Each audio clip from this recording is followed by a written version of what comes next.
I'm Mark Levin, and this is Life, Liberty, and Levin Sunday. Welcome to great guests, Premier Attorney Dave Schoen, and former National Security Advisor to President Trump, Robert O'Brien. But before we get to our great guests, let me try something so we can put this in plain English.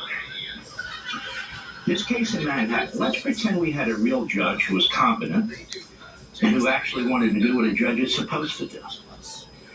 And let's pretend we have this prosecutor, Alan Bragg, and he files a 34-count indictment against a former president who's running for president again. And let's say the president's lawyers file, as they did, responses to the indictments, seeking dismissal, summary judgment. And let's pretend I'm at this hearing, that I'm the judge, and Mr. Bragg has to present, it's not his case, but I want to deal with this issue of dismissal or potentially summary judgment. Mr. Bragg stands before me, and I say, Mr. Bragg, I have read your 34 charges. I'm a little confused. Yes, Your Honor, what might it be? What is the crime that you're alleging? Well, Your Honor, we're alleging that the misdemeanor statutes in New York were violated with respect to the reporting of businesses, and that Donald Trump concealed a payment to Stormy Daniels in a non-disclosure arrangement, hush money, in order to violate the Federal Election Commission laws with respect to positive information in an election that's illegally paid for. Well, that's interesting, Mr. Bragg. I have a couple of questions for you, yes. Now, this misdemeanor statute you're looking at, it's already expired. The statute of limitations are over. They've been over years ago. Yes, Your Honor, but this revives it. Well, I have a question. So why did you bring the case now? Number one, Mr. Bragg. Number two, you don't get to come into this courtroom, base a case on a federal offense that has never been charged, let alone adjudicated. It's never been charged at the federal level with the Federal Election Commission, referring it to the Department of Justice. It's never been charged by the U.S. Attorney's Office. In fact, both of those entities looked at it and took a pass. So you're asking me, a judge, to take your 34 charges to resuscitate a misdemeanor statute that lapsed years ago because now you decide to bring the case now in the middle of an election, and you claim it's resuscitated and it becomes a felony for which Mr. Trump can serve decades in prison because you have decided, a local elected DA, not the U.S. Attorney's Office, not the Department of Justice, you have decided that Donald Trump committed a federal campaign violation for which he's never been charged, let alone has the matter been adjudicated. Do I have that about right, Mr. Bragg? Yes, you do, Your Honor. You have that about right. Let's go on. Mr. Bragg, what kind of case do you intend to bring in front of me? What kind of arguments? What kind of motions? In other words, where are you trying to take this court? Well, Your Honor, we want to bring individuals in who can tell a story about Mr. Trump's past practices. We need to bring in the National Enquirer to show that payments were made to hush Stormy Daniels and others. We need to bring in Michael Cohen, who made the... Mr. Bragg, yes. It sounds to me like this is highly speculative and political. Have you ever heard of the collateral evidence problem? What is that? Has any of you in the audience? No, because all these great legal minds haven't told you about it. Collateral evidence cannot be admitted because of a lot of reasons. Number one, the propensity to commit wrongdoing is not considered probative. As a matter of fact, it's considered prejudicial to the defendant. You can't bring in the person's life stories or their litigation history or anything else. You got a case in front of you, and the case being tried is the case in front of you. The facts and the law in front of you. You're the judge, that's the jury. This isn't Mr. Trump, this is your life. And yet that's exactly what's taking place in this courtroom. So this judge should have dismissed this case immediately. Immediately. Let me ask you folks a question. Put yourself in President Trump's shoes. You're charged with 34 counts. You were indicted. You can go to prison. And you're not exactly sure what you're charged with.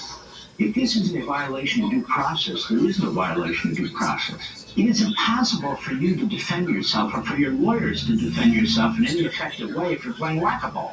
Well, maybe they mean this. Well, maybe they're going to charge with this. Or maybe the argument's over here. And I got to deal with this witness over here. And what happened 13 years ago with a money payment over here? You understand? You have a right to know with specificity, with detail, what it is that you're accused of. Number two, the accusing party, the district attorney, has to have the jurisdiction. He has no federal jurisdiction to make allegations about federal election laws. That's number two. Number three, there are no allegations. There are no charges. There is no adjudication that Donald Trump violated any federal law respecting the election. So this whole case is a dead case walking. The problem is that won't be realized until appeal. Should there be a conviction on one of 34 counts, the overcharging is absolutely outrageous. Which is another thing I would have said to Mr. Bragg with the Mr. Bragg, why are you breaking this into 34 individual charges? At best here you have 1, 2, maybe 3. This is called overcharging. I'm not going to allow this to happen in my courtroom. So if you had a real judge, he would have dismissed this case. He would have said, I'm sorry, the statute of limitations has run. You brought the case very late in the middle of an election. You're demanding that I take up the case in the middle of an election, which really is a mistake. I'm not going to do that. In fact, it's abhorrent. Number three, you're arguing that there's another law that reads life back into the expired misdemeanor statute and raises the level to a felony without any evidence other than your say-so. In fact, the evidence is contrary. The Fed said no. And you expect me to hold a trial here in the course of this? And then in terms of witnesses, you expect me to agree to a long list of your witnesses that have nothing to do with what I believe to be your charges, what I believe to be you're alleging in this case? Do you understand that due process applies to the states under the 5th and the 14th Amendments, that is to this courtroom? And it is my job to ensure that the Constitution of the United States is upheld with respect to the Bill of Rights, even in a state courtroom.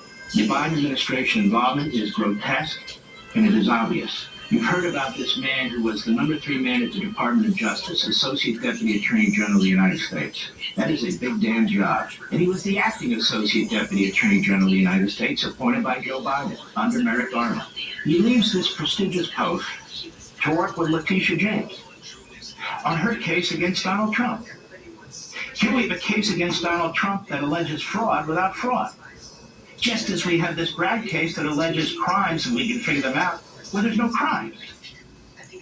Fraud where there's no fraud. Crimes where there's no crimes.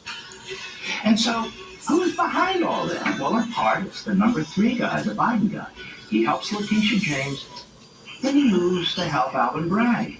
He's a very busy man, so he goes from this prestigious federal position into Attorney General's office, and then to a lower office, a DA's office. And we're all supposed to pretend he's just a good Samaritan lawyer, that's all.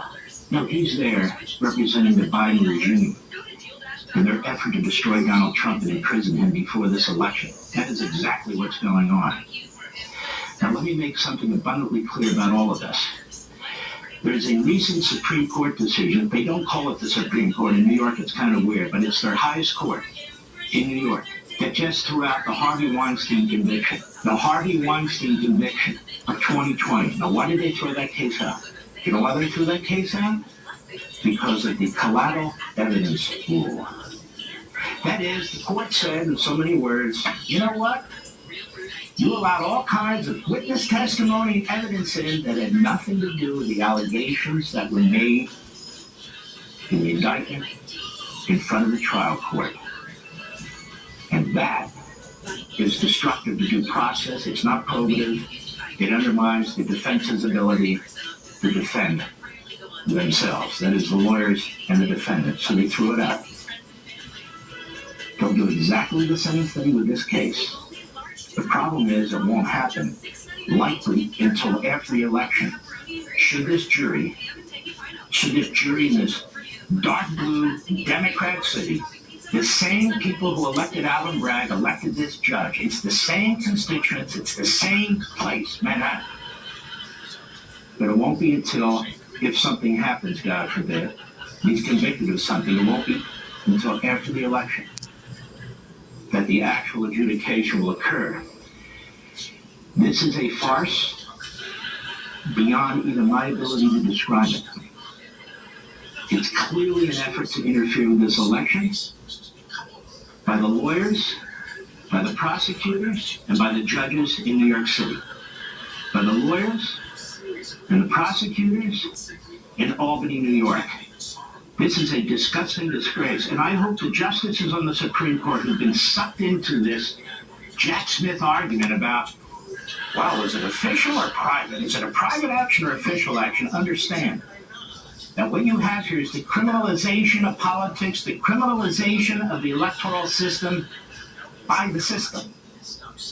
That the law is being abused. This is not justice.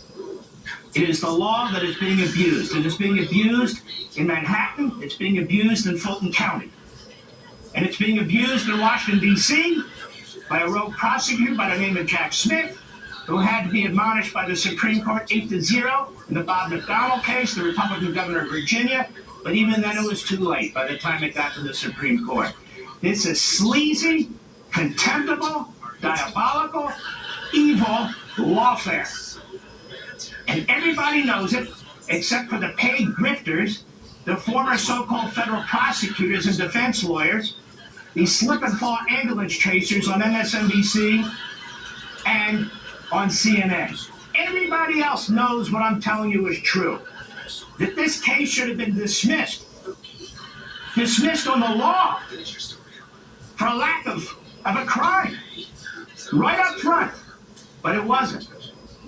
And so there's Donald Trump. And even to give you a little piece of this, he keeps saying the courtroom is very, very cold. Why is the judge keeping the courtroom very, very cold? It's to make Donald Trump uncomfortable. That's all. Why did the judge rule that rather than taking off on Fridays, we'll take off on Wednesdays? Why? Because Orthodox Jews, they celebrate the Sabbath. The sun goes down on Friday. And they are among Donald Trump's biggest supporters in New York. So he didn't want them in the jury. And I can go on and on and on about what's taking place here. Every one of the people involved in this should be disbarred. Every one of them. But it won't happen. You know why? Because the New York State and the New York City bars are part of the election interference. Michael, I'll be right back. Parties first, justice is way down the list. I'll be right back.